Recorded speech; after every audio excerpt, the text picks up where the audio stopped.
How's it going, everybody? I'm Steve, and welcome back to my channel. So tonight I want to talk about the 19th studio album from the legendary metal band Judas Priest.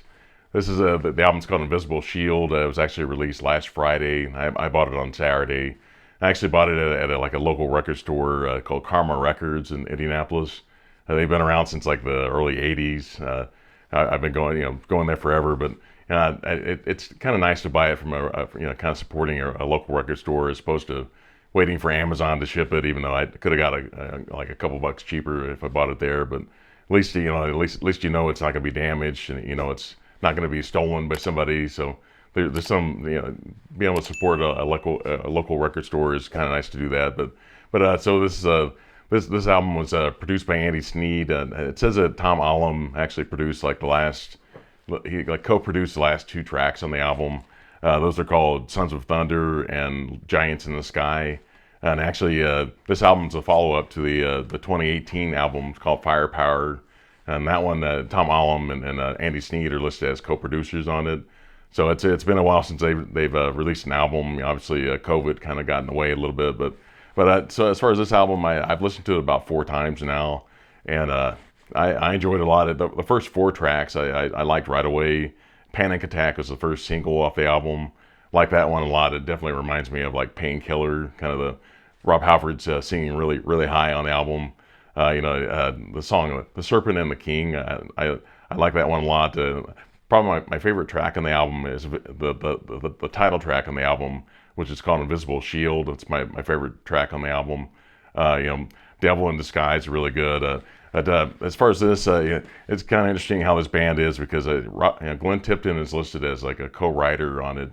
And some people say he may have played on the album, but some aren't totally sure. He's listed on the album as being one of the guitar player on it. But if you know, as far as when they play live, Andy Sneed has been like the other guitar player along with Richie Faulkner.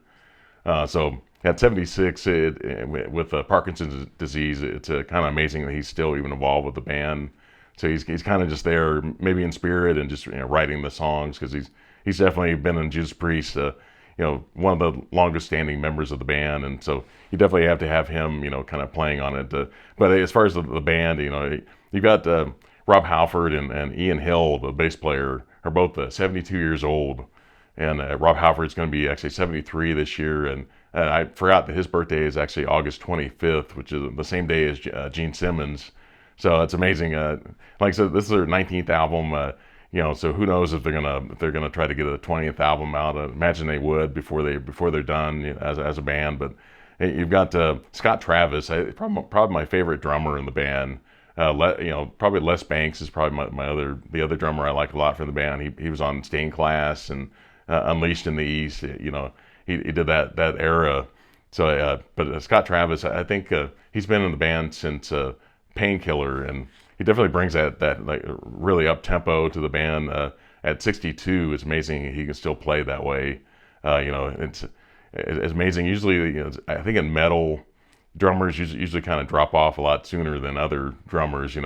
Because you have to play at that really high pace. The fast pace, and it's kind of hard to keep that up. But as far as the album, like I said, I've listened to it about 4 times now. I think probably my least favorite track on it might be Gates of Hell, even though I still like that song a lot. And then I just before I recorded this, I actually listened to the album again. So Crown of Horns I like a lot. As God Is My Witness, Trial by Fire, that's one of the singles. So Trial by Fire and Crown of Horns are 2 other singles on it, but. Escape from Reality, I like that one too. But this, and I think Richie Faulkner is he's like 44 years old, so he's like the youngest member of the band. So it's just amazing they keep going, and so I am kind of pushing that hopefully they get one more album done before they're done. But that might be 3 or 4 years from now before they do that. So who knows if they're going to make it that far. But I think if this is the last album from the band, it's a good way to go out. I just kind of feel like they want to get that 20th album in. It's something really kind of important about that. But I like the packaging on this.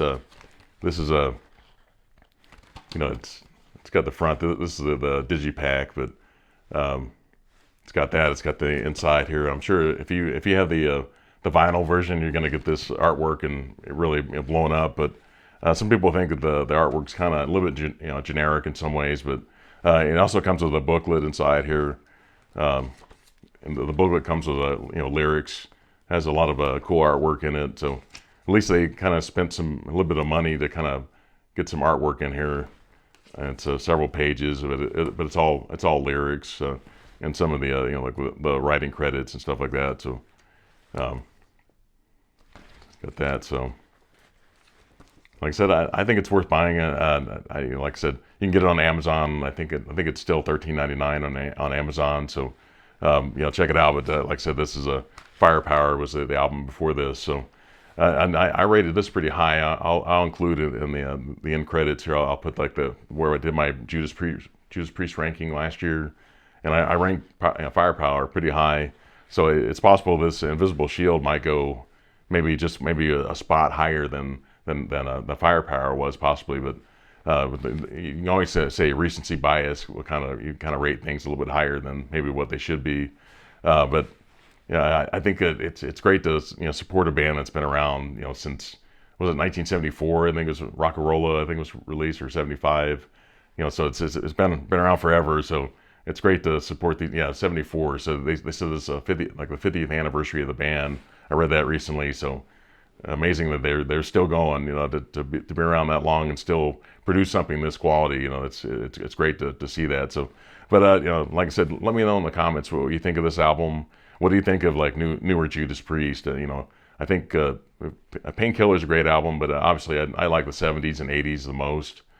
So this new stuff, I think there's still quality productions and a great songwriting, but but a lot of people probably stopped listening to Judas Priest probably in the 80s. So I'd say give this a chance. Just kind of support this legendary band. So. But if you're new to my channel, please consider subscribing. Please put a thumbs up on the video. It definitely helps with the YouTube algorithm. And have a great one. Thank you.